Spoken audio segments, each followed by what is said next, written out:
Our next guest is the Honorable Adan Kaynan. He's the MP for Eldas Constituency in Wajir County. Eldas, you say, is bigger than Nairobi and Kiambu combined counties? No, Central Kenya. Central Kenya. Okay. And, so Kiambu, Murang'a, Nyeri. The whole of Central Kenya, the former Central Province. The former Central Province. Combined with Western Kenya. And even more. And that is one of the smallest constituencies. This is one constituency. One of the smallest constituencies in northern Kenya, actually. Yeah, so and it's still bigger than two of the former provinces combined. Hii Kenya ni kubwa. Where? Can you see the entire... I just thought about it just now.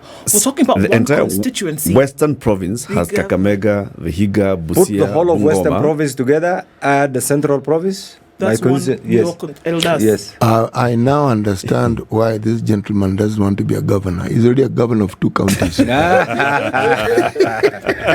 it's the dynamic. These are things that change. You know, in 2009, when the countdown to the referendum, the promulgation of the current referendum, yes, there were a lot of issues about Northern Kenya and there were blues in the counties. And I took journalists from the precinct of Parliament to then my former constituency. My former constituency was J West. Yes. They took 21 days to go around from Parliament to every part of that constituency. By the time they came back, let me tell you this, they were in a completely different world.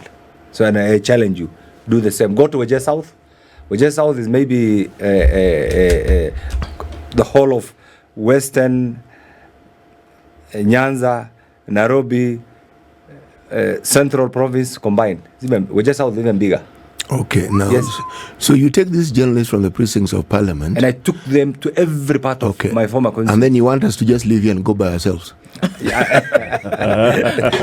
should make an application so that you people even we don't even know where we are going. Yes. So Eldas is the smallest constituency. One of the smallest. Actually, I would say not Kenya, one of the smallest in northern Kenya, but it's still bigger than Central Kenya and Western Kenya combined. And then you need to ask yourself, what defines a country? It's people and land. So, and we have both now. You have both. Yes. So I'm going. Kabisa, so we have both. So things are changing. You're trying to say you can be a country? No. No. We truly believe in the sovereign republic of Kenya. Yes. So very good. That must also, with a rider, yes, that is also a collection of many nation states. Indeed. Yes. So and that is what gives us our rich heritage. Very good. That's true. To welcome you to the conversation, City has the day's proverb. Today, this week, the proverbs will be from the Kingdom of Morocco. It's called what in Morocco? My friend, it's called a unitary parliamentary semi-constitutional monarchy. Good Lord. Unitary parliamentary semi-constitutional monarchy. Yes. Yes, I understand. So anytime Kenyans think that this hybrid is too much, they have no idea what they're talking about. You choose a government that fits your purpose. Forget parliamentary, forget presidential. You cobble up one which works for you. And then say, ours is called this. And this is what we're going to call it. Yes. But trying for it to fit, it's like trying to fit my knee in a shoe. It won't work. True. Because that's why every country has its own dynamics. Yes.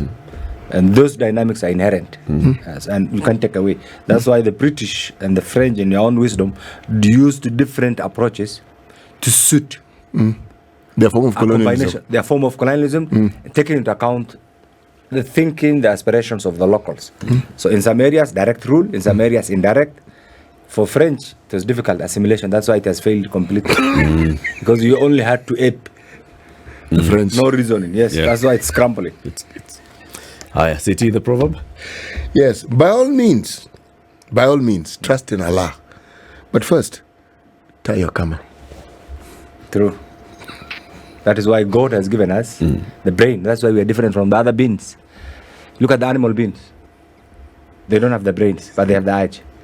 Look at the human beings. They have the brain and the edge, a combination, a gift.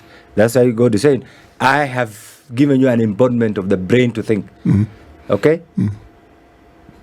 As a human being, I've gifted you that. That doesn't mean that you take everything for, right? So use that gift from God to manage your things. That's why use your brain to tie your camel so that you take care of yourself. So it's common sense. As you ask God to protect. Yes. It's common sense. Very good. Mheshimiwa, someone is asking, did Adan Kaynan shake the hand of Jeremiah Kioni on the corridor Yes. as they're coming in? Yes. He's a party secretary general. No, he's not my party secretary, but he's my friend. Did you leave Jubilee? I am a Jubilee member. He's the Secretary General of Jubilee Party. I don't subscribe to his secretary general. Okay, technically, he has some papers. Technically speaking, the court has said that he should continue with certain, but as a practicing politician, from every aspect, other than that technical, legal, which I respect, he has ceased being our secretary general. Other than that technical, legal provision, which I say, because I'm a true believer, and you know, In the rule of law. in the rule of law, that I subscribe. But where else?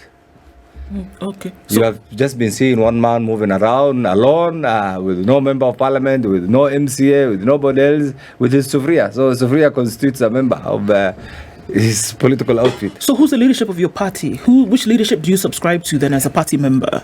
Okay, you need to understand the workings of the party. Now, the party has an infrastructure, a leadership structure. There's NEC, there's a PG, there's a Council of Governors, there's the MCA consortium. In all, 100% are with our group. The entire NEC, actually, other than 3. There's something that you created in Jubilee that time. It was called National Management Committee Yes, of the party. yes. Who's in that committee? You know, that's those who are there are the CEO, 2 representatives of the 2 houses leadership, some members of the next appointment. It's a day-to-day activity. So it's like an operational arm. Approach, yes. Okay. Yes. But the main person is the CEO. So you're saying the other organs of the party will have the elected leaders. You see, And the elected leaders into parliament, into governor, those ones are not supporting the official leaders of the party. no. Who are the official leaders? The official leaders, first of all, they are official leaders. Party leader Uhuru Kenyatta, Party leader, chairman, what's his name? Nzuya. Nzuya. There is a structure. Deputy chairman. I want to give you the cluster of leaders who are there. The chairman, Nzuya, is still our chairman. Yeah. Okay. Vice chairman. The vice chairman was Honorable Murade, was suspended by NEC, but got an injunction from the court. So I wouldn't want to subject myself to sub judice. We'll wait until that is concluded. But technically speaking, in every aspect, no role. The Secretary General was Jeremiah Kioni. supposed to be Jeremiah. He was suspended by NEC. Again, he went to court and got an injunction. In every aspect, our acting Secretary General is one Kanini Kega. Deputy Secretary General is Honorable Kutunyi. Okay. Our party leader, by law, because of presidential retirement benefit, his term ended, and therefore we appointed an acting party leader. His term ended legally. And you can look at the provisions of, unless that is again amended or we get a further interpretation, it's the law. We didn't have a problem with him. He was our respected former party leader. He was our former president. We have a lot of... So his term ended legally, and we had to anoint somebody who was an acting. That acting leader is the Honorable Sapina Chege, deputized by all the deputy party leaders. The Honorable Jim Angwenyi, the Honorable Manoti, the Honorable Mosetet, the Honorable Naomi Shaban. So you can look at the infrastructure. So this Jubilee is the Jubilee ground. Sisi kwetu tunaona hakuna kitu tunamizi, bengine tumepoteza tu mtu mmoja anaitwa Jeremiah. Na Jeremiah hiyo unaona ni rafiki yetu, lakini hajaelewa siasa ya Kenya. Hajaelewa siasa ya Kenya, na bengine hata hajaelewa siasa ya chama, na bengine hata hajajua sheria ya chama. Kwa hivyo sisi kama wanasiasa, wanachama, tunaona ile mwelekeo tumechukua ni ile mwelekeo dhibiti, mwelekeo ambayo inasaidia watu wetu, mwelekeo ambayo tunaamini itatupeleka mahali, mwelekeo ambayo inatutoa kwa ile uongozi ambayo imetuletea shida nyingi sana, ile inaitwa kwa Azimio. Ndio juzi speaker kwa fikra zake mzuri alitutambua kama chama katika yani parliamentary party katika bunge. Kwa hiyo ndio mwelekeo. Ndio juzi out of the 126 MCS we have 120. The other 6, I'm sure in the next few days, we'll have another 3. So, and the other 2 are still, you can imagine, you can count. We have almost the entire 34 members except 2. 1, because of his position, the other one is still floating. That is the way we are doing it. We have, out of 31, we have 28, except 3. So we have absolute majority. So we've heard from Jeremiah in the previous hour that there have been a lot of financial inducement for members of Jubilee to cross over, to go in support of UDA and Kenya Kwanza. Would you confirm or deny this? You know, there is democracy, there is freedom of speech. There is Karen and State House. No, there is democracy, there is freedom of speech, there is freedom of association. You can say what you want to say, but truth be told, I'm the father of parliament. Technically speaking, I'm almost doing my 6th term. You think I can be bought? I didn't require the support of Raila or Uhuru or Ruto or anybody else to come to parliament. Not like Yoni, who had to cling on the wings of somebody to write to something. So to that extent, can I be bought? No. What has happened, and these are the facts that we must acknowledge. First of all, that impunged handshake, which destroyed Jubilee, which destroyed the candidate, the presidential ambition of Baba, has not been managed well. From 2018 to 2022. Even during the election, it was not managed well. Even after the election, it was not managed well, honestly speaking. Today, look at the structure of parliament. The party with the highest number of members of parliament is UDA. The second party is ODM. The third party is Jubilee. Take this, I'm the father of parliament, and yet I don't have a committee. Even before we invoked our inherent right to quit that abusive marriage. How did it happen? That question, that answer alone. How did it happen? All our slots were sold. And I'm saying this on camera. All the Jubilee slots. The PSC slot was sold to the highest bidder. You know, even what they did was the most inhuman thing. Our friend, we appointed. I was the longest serving member of the Parliamentary Service Commission. Actually, the longest serving member of the Constitutional Commissions under Chapter 15. I served 3 terms. We appointed the Honorable John Waluke. And even when we were doing as a PG, he was disadvantaged. You know where he was. They went and delivered the appointment letter to him. 2 days later, they went around and sold that position to the highest bidder. I can even tell you how much. How much? Tell us. What do you mean by sold? When you say so, The position was ours. The position was ours. We gave it to the Honorable Waluke. And ours as Jubilee. As Jubilee. Okay. Because there are 3 slots. The Azimio then was entitled to 3 PSC slots. 3. By right, one of the slots was ours. And we gave it to the Honorable John Waluke. And they went ahead and confirmed the same day, taking the appointment letter to him in Nairobi Remand Prison. 2 days later, because of certain other considerations, the position changed and that position was given to another member who is a non-Jubilee member. The considerations were purely personal. It was done by Jeremiah Kioni. And he knows. So the Honorable Waluke was duped. We were also duped. We lost that slot. If we look at the structure, after ODM in Azimio block, then the minority leader was supposed to come from ODM. The deputy minority leader was supposed to come from Jubilee. Who is the occupant? We lost it. We have 28 leadership positions. Chair, Vice Chair, House Business Committee, what is it called? The Speakers Panel, literally. None for Jubilee. 1, I think we got 1. We were supposed to get 6. So all our positions were traded. At that particular time, we did everything humanly possible to look for the then party leader who was still in position by virtue because the term didn't end. Until he handed over. Unfortunately, he was not available. Personally, I tried, because I don't leave my friends. I tried over 82 times to look for my former party. Over 82? Over 82 times. And 82 times. Missed calls or Missed WhatsApp calls, messages. texting, looking to his house. 3 times. Myself, the Honorable Arama, and another member, we went even camped outside the house. All were unsuccessful. So between August 2022 to February, we did everything humanly possible to have access to our former party leader. It was not possible. Jeremiah Kioni was auctioning everything outside to whoever he wanted. So a time had to come to say, look, we had to assess, was this marriage sustainable? Was it conceived, first of all, fairly, objectively in the first place? Is it consistent with the non-parliamentary traditions? And we had to come to a pause and say, look, sorry, this is no longer tenable. And Mweshimiwa, why was that important? And I'm asking that question against the backdrop of things that happen in the country economically, politically, looking at then what was happening at the time when we're going into an election where, and we know again that election was highly economic. It was a highly economically tinged election. Why were these things important against that backdrop of what was currently happening in the country and what is happening today?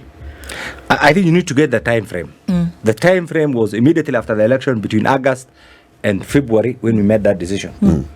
We made a decision to quit the Azimio coalition on 10th February 2023 after going through a thorough evaluation of both what we did during the handshake between 2018 to 2022, during the election, and then after the election. And therefore, we realized that we were floating. So we made an independent decision to exit because we felt that our very existence was being abused. Our presence was being assumed. Our positions were all given to other people. So put yourself in our shoes. Will you be in a relationship where when you come home, now a very able, working, highly professional, you go home and instead of taking charge of your bedroom, somebody else is in charge.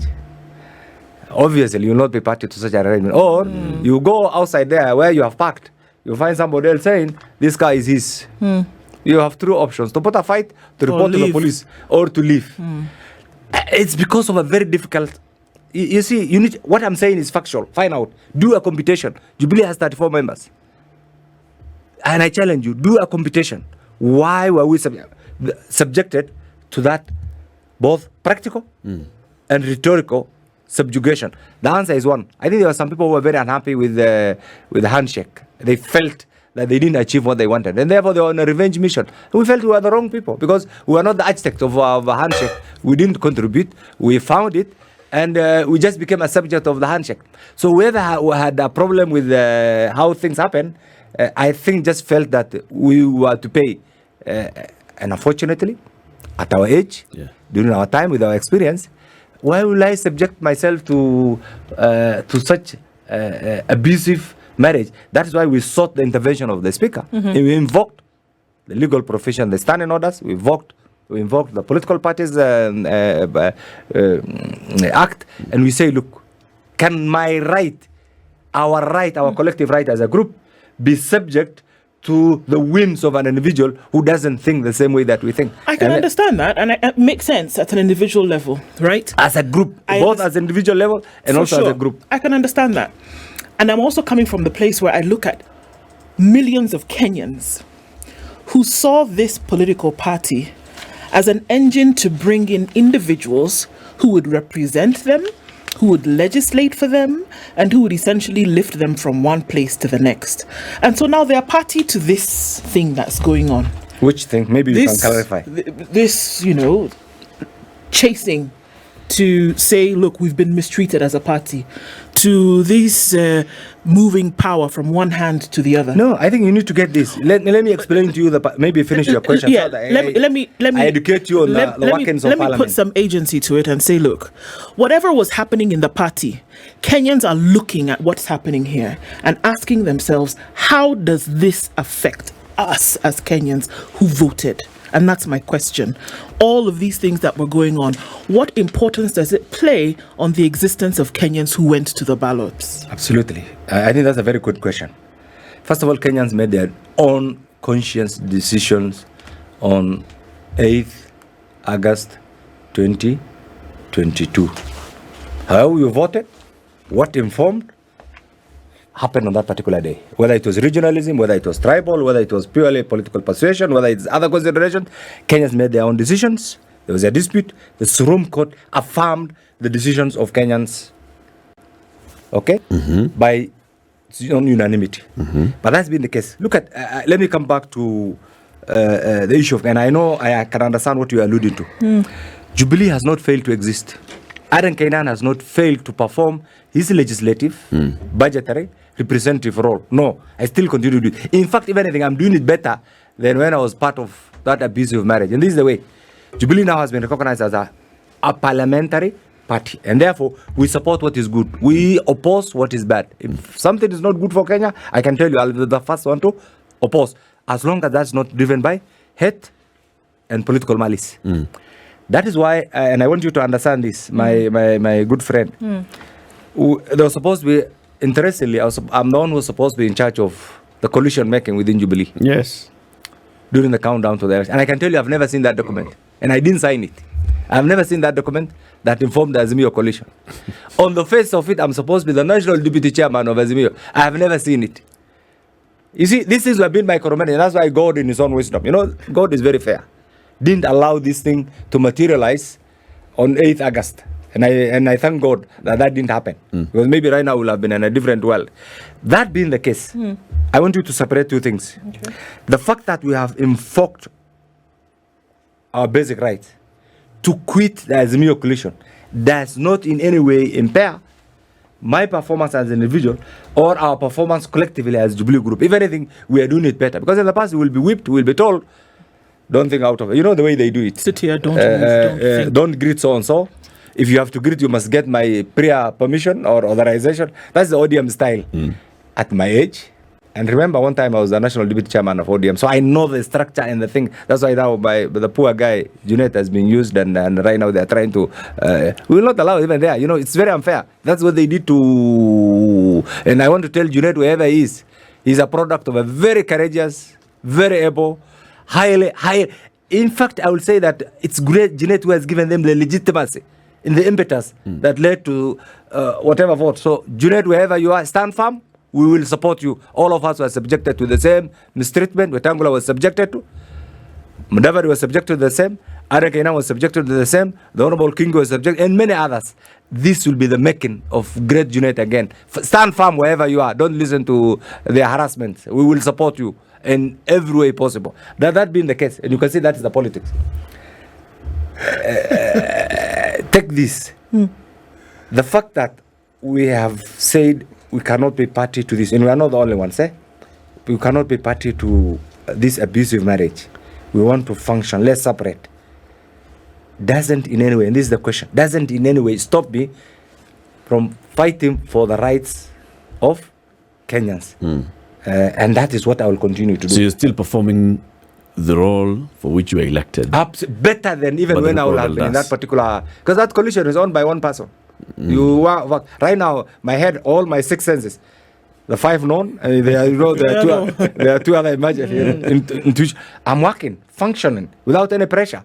If I see the government is doing good, I will support it, both inside and outside parliament. If I see something is wrong, I'll be the first one to say, this is wrong. That's why right now I said I'll move an amendment on the House and Hotel Acts to address this imagined menace of ABMNs that's affecting the lives of many innocent girls. And I don't care whether somebody likes it or not. I've decided, I've already drafted that amendment, and I hope it's going to address the lacuna in that particular law. And that's the way we function. Yes, we went into the break much more. You said now your conscience is clear. You vote and make decisions with your conscience. You don't have to be whipped by a political party. You don't feel like you're shackled to a political party position that you must hold on to. Why is this the case? And is this common in Parliament, where members of Parliament, all 290 elected, plus nominated, plus 47 women rep, all of them always have to feel like they need to dance to the tune of somebody else? And I ask this because we see this a lot. We see this with members of UDA who come and sit here, and they're members of Parliament, and they will speak for the government. They will say, this is what the government is doing, this is what we are doing, this is what this and the other, forgetting sort of that they have a role as Parliament which is distinct from the executive. We need to understand the workings of Parliament. Parliament is not a Kenyan phenomenon. It's a global issue. And if you understand the history of parliament, it has two aspects: the individual thinking, the coalition thinking, and the party thinking. In the Kenya context, which is a mixture of the Westminster model plus the American model, it's a mixture. It's not purely a parliamentary, a presidential system. I think that's what you are alluding to. But there was an attempt to make it appear like a presidential system, which isn't actually. It's not a pure presidential system. Luckily, I was there when this was crafted and promulgated. You see, why, first of all, politics is a very competitive process. Why parties struggle, first of all, to dominate parliament? Parliament is the epicenter of the legislative agenda. Why parties work hard to win the presidency is the executive arm. These days in America, those two combined struggle to use every opportunity again even to dominate the judiciary. I'm sure you have seen the way the Supreme Court politics in America, and not through appointments, not through any other, but through appointment. Now, this has been the case. We have had two major coalitions: the Azimio coalition and the KK coalition. They have independent members and may have many other members who belong to different parties. So the fact that you are a member of a coalition doesn't take away, legally speaking, you are part and parcel of that party. That party has formed the government. You are part of that party thinking because there's a platform, and vice versa. So, meaning members of parliament completely cannot divorce themselves from their parties. If, for example, you are a KK member, and KK now is the government, you have every right to pursue, promote, project, protect KK agenda. That doesn't take away your parliamentary role.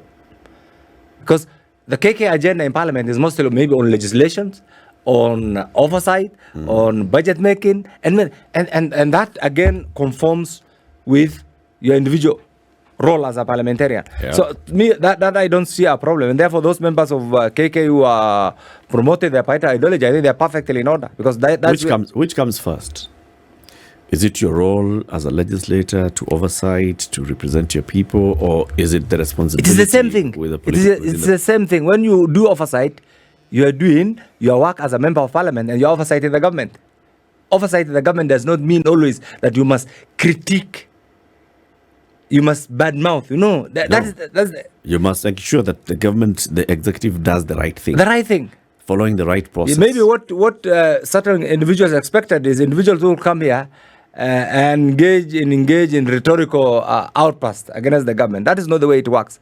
In democracy, you support what is good, you correct what you think is correctable, and if it's absolutely bad, you oppose it. And that's still present actually in our parliamentary democracy. Only that we don't seem to see that. We don't seem to see a situation where members of parliament, whether they come from the ruling coalition, actually stand up against proposals that have come from the executive that they deem not to be working. Even in the previous regime, when the executive was bringing budgets to the parliament and saying these are big four budget, these are big four agenda budget, these are the projects that we are doing, and then at the end of the financial year, those projects are incomplete, some of them have not been started, but the money has been spent, there'd be no questions. They'd be going to explain, and that's the same thing that we are seeing even now with Kenya Kwanza. As we talk about a government that is now finding it hard to raise the revenues that it requires, that it's you're not sure whether the money that they are utilizing is being utilized prudently.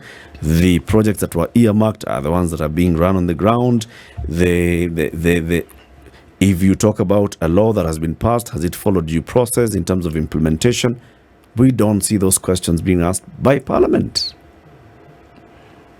Eric, they seem to be explaining why the things are being done the wrong way. Eric, I believe you have been around. Quite. You have been around for some time, and I know you're highly educated. We need to understand the governance structure of this great republic. We have 3 independent arms of government. That is the ideal part. But it's still interdependent. Yes. And then we have other emerging arms of government, like what we are doing right now. A few years ago, it was not possible. The members of the Fourth Estate Maybe before the advent of multipartyism in 1991-92, what you are the critiquing that you are doing, maybe right now you'll be a candidate for detention without trial. That is critical. Imagine we must accept. The members of the NGO community is the same, and this is what in global governance platform it's called Track 2, the informal groupings. In now, that being the case, democracy is something very strange. The workings many people don't understand. The role of the member of parliament. You look at it globally, all over, even in America. Like right now, between the Republicans and the Democrats in the Senate, there's a difference of 1, minus the VP. That one senator determines the entire national agenda of, if it is budget right now, there's likelihood of an impasse. Yeah. You are aware, isn't it? You need to understand, how have the other 49 senators, Republicans and Democrats, how did they take a party position? 49 Republicans agreeing to oppose the government, 49 Democrats agreeing to support the government, then the independent, and then the VP. That is the work. That's why parties actually struggle to have an absolute parliamentary majority, because it complements what the executive does. And that's why when you are going for the presidency, you're also going for an absolute parliamentary majority. In the Kenyan context, I think people still are not clear about what constitutes the role of the member of parliament. First of all, that member belongs to a party or is an independent, or is a member of a coalition, or forms part of the government. All these things must be taken into consideration when you are doing certain things. Then 2, minus politics. We have alluded to the crisis. Some of the things that we are seeing, what is the work of government? We are lucky that today we are still honoring our international commitments. We are paying our debts. If that was not the case, I can tell you today, you will be looking for a wheelbarrow to carry your monthly income. Our shilling will be like Somalia, our shilling will be like the one of Burundi and this. The fact that our government, led by President Ruto, has struggled to pay our international commitments is kudos. You may not see it. And 2, why the coffers are empty is subject to many different interpretations. One is because of the global problems. You understand it. There's serious recession which has been on. It's not the making of Ruto. It's not the making of Kenya. It has been on. But we must live within it. Living with it means you must do certain things right, which may not be very popular now, but they will be popular in 1 year or 2 years' time. It's just like when you are sick or you have a sick child. That child does not know the benefit of medicine. You must force the medicine.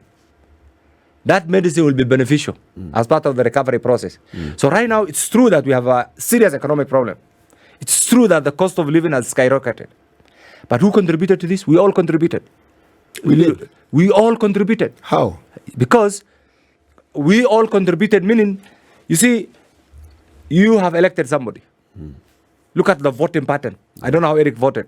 We vote tribally. We vote regionally. We are always driven by a personality cult.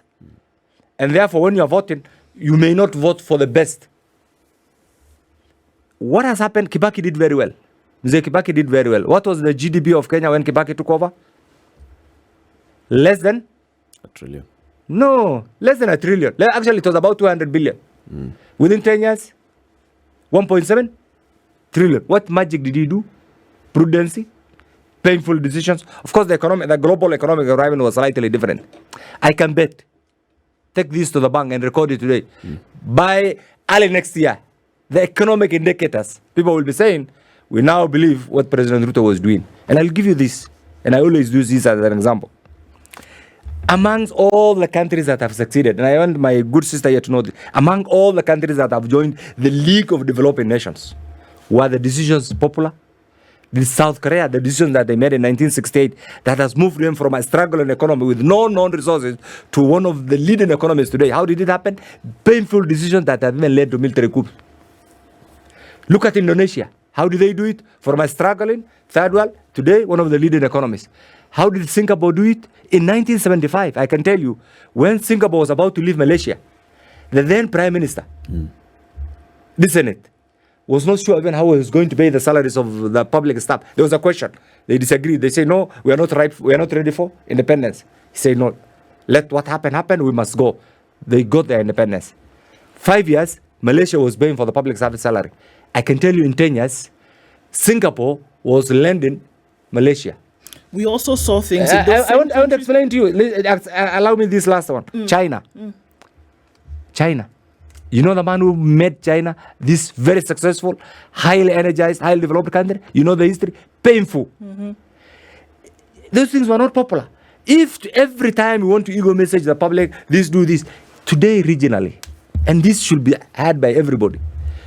Once upon a time, this country was a leading economic hub, a leading infrastructural hub, a leading humanitarian hub, a leading security hub. Today, our GDP is projected to be half of that of Ethiopia in the next 2 years. Compare regionally. Start from Ethiopia. And I want you to cut both in the Horn of Africa, East of Africa, and Central Africa. Start from Ethiopia. Next is, you can compare Ethiopia with us. Next is Eritrea, Djibouti, Southern Sudan, the Sudan, Ethiopia, Uganda, DRC, Rwanda, Burundi, Tanzania. I'll tell you in the next 2 years, unless we take drastic actions, all these countries will be competing with Somalia and Burundi. But what are these drastic actions that the government? The drastic actions are efficiency in tax collection, efficiency in public management, prudent use of resources, minimizing corruption, and proper. And all these things happening in Kenya. It's not a one-day thing. It's happening. Attempts have been made. Right. I'm saying attempts have been made. They're going on now. It is your activity. It's you as a citizen, me as a leader. You may not see it today, but it must happen. We left it. For some time, nobody wanted to question. Everybody was trying to say, let me not touch. The fear of unknown. You never wanted to make a decision. Right now, maybe this might be in decision making in leadership. I want you to compare the leaders that we have had. Start from Mzee Kenyatta. Mzee Kenyatta was resolute, firm. Resolute and firm. But the circumstances, because of the ideological conflict, because of the communism, the Cold War, we benefited and questions were not there and everything we were getting. Take to Mzee Moi. Very energetic, but he may not have been firm. Kibaki, highly skillful. Not firm. Highly skillful. Highly skillful. You will meet and you will find very sober, but he has made his decision. So let me ask you very directly.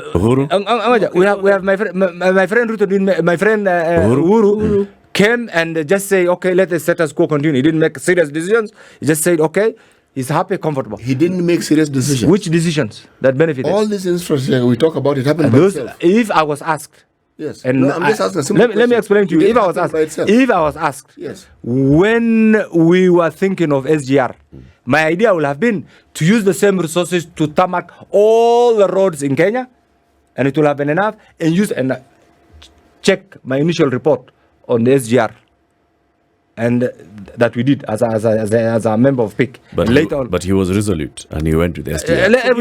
And that is what we are. That was resolute with vision. Okay.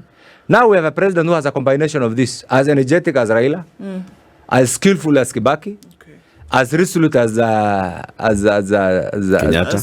Kenyatta.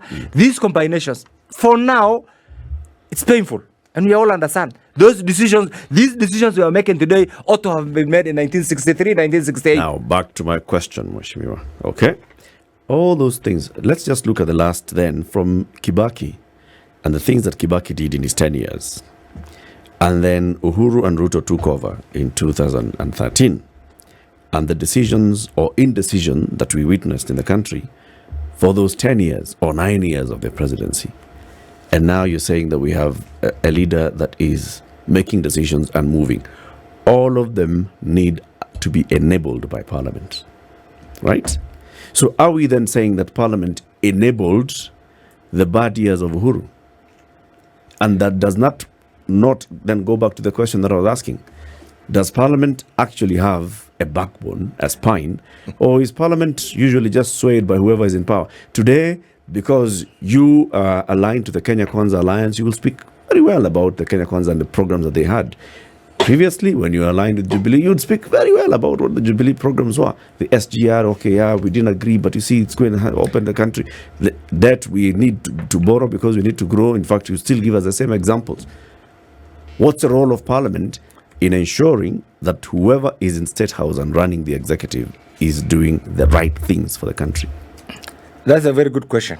You know, Eric, we have only one entity to call Kenya. We don't create new Kenya every day because of new positions or because a new person is at the helm. We have one country called the Sovereign Republic of Kenya. To that extent, that is a common denominator. So whatever we do must branch off from that very reality, that we have one sovereign republic called Kenya with a national interest. That national interest is your job, it's my job. Kenya must remain as a united, peaceful, democratic country. It's in your interest, it's in my interest, it's in the interest of whoever is governing. Yes. Minus that, we do not have a country. Yeah. That is my role as a member of parliament. That is the first entry point. The second entry point is that being utilized properly in line with the aspirations and the thinking of the people of Kenya? I'll give you this. In political competition, if your opponent, serious opponent, right now, you are in the media industry. If your opponent in NTV or Citizen is making serious editorial mistakes, will it be your business every morning you wake up and say, correct this, correct this, correct this? Or you work so hard and chip in the areas where they're in business and whatever they might follow and make yourself relevant? The latter. Probably the latter. Later. Yeah. So, In our political competition, why are our friends, the political opponent of President William Ruto, worried about everything that he undertakes? It's because that's they their know. job as the No, opposition. they That's what know. you're supposed to do as the Let me tell you, that is not the work. Let me tell you the way it is. Let me tell you the way it is done. Let me tell you the way it's done. Like right now, the opposition, I said ours is a mixture of Westminster and America. the American model. If there is a budget proposal, you prepare an alternative budget proposal and say, look, these are the misgivings, these are the pitfalls of this particular budget, and you present to the public. If there is a legislation, you come up with your own counter legislation and say, look, they have addressed this, or they are trying to propose this, this is my proposal. You, Eric, now as a voter, will be in a position now you have access to You're not answering my question. Let me ask directly. Yes. Adan Kaynan was in the last parliament. Rigathi Gachagua, Dende Nyoro, Kimani Ichung'wah. All of these people were in the last government, in parliament. Did they enable the rot that we saw in those 9 years of the Uhuru Ruto administration? You see, Did they fail in their responsibility to oversight the executive? I want you to look at the Adan Kaynan included. Yes, agreed. That's a good question. I want you to look at the dictionary definition of what the executive means. Executive. Like here now, you have an executive CEO. That is a person who directs the job description of Eric Latte, the job description of my Undu, the job description of Zemuga, and he's one who has assessed and is the custodian of your contractual engagement with the standard media. Yeah. You see, the work of the executive, Parliament's work was limited to the bit that parliamentarians must also do. There are certain things the executive had to do because there's a person who was sworn in as the President of the Republic of Kenya, and he had certain tasks to undertake. I can tell you, we as members of Parliament, to the best of my recollection, we have done our bit. We may not have been the best. There may have been lacunas. We may have had missed opportunities. That I can tell you that I will not tell you that we worked optimally. I wouldn't tell you. I wouldn't tell you that what we did, everything was proper. As human beings, we may have made mistakes. We may have missed opportunities. We may have been misguided. That is true, as human beings. But what they are saying, there comes a time. And that's why politics is a process. It's a process. It's a very dynamic process. Even your perspective of your editorial policy today might be completely different from the same month But you last see, year. Mheshimiwa, governments are a continuum. Now, the lacunas you speak of and the mistakes you allude to, unfortunately, don't end with the end of someone's presidency. They carry on. That's why they're being corrected right now. That's why we are being corrected. We have had this But manners the of... same people who enabled Listen, it. no, it's historic. That's why we have had, look at this. We have had these serious manners of cattle rustling or wrestling in Rift Valley. It's been addressed right now decisively. And if President Ruto was somebody who fancies popularity, he's doing it in Northam, in Rift Valley. And I know it's very unpopular, but he must do it for the sake of the national interest, meaning the security and tranquility of every citizen and every part of the Republic of How can it be Kenya. unpopular? It How must can be it be popular. unpopular? The security and importance I'm saying of this you are to every dealing. Kenyan must be popular. No, I'm saying cattle rustling in Rift Valley. Some are cultural, some are endemic. You're dealing with it. You can see the kind of crumbling that is going on right now. But it requires somebody to make a decision and say, look, we must root out this criminal element for the sake of a quick yes good. or no, Mheshimiwa. So from what you've said, everything in the country right now under the leadership of President William Ruto is going well. There are serious challenges of domestic debt, external debt, serious challenges of security. These issues are being addressed legislatively, in terms of the executive. There are serious challenge. Nobody can say the cost of living is very high. It must be addressed. It's going to be painful. So it's not, I'm not going to tell you that everything is going on well. No, there's so many things that are going wrong that are being addressed both in Parliament, by the executive, and everybody else who has a very sober mind to deal with issues. The judiciary. I'm saying anybody who has a very sober mind, including yourself, including even the judiciary. Wow. The judiciary. I'll put this. It is not that the judiciary is bad. No, and I'll be the last person to accept a wholesale condemnation of the judiciary. And I'd say this even last week when I was here. We have great minds, great Kenyans who are serving in the judiciary, but we must also root out the corrupt and the rotten elements within that particular institution, just like it's been done in all other arms of government. Adan Kaynan, MP, Eldas Constituency. Thank you for joining us. Thank you. This is the Situation Room, the only way to start your day.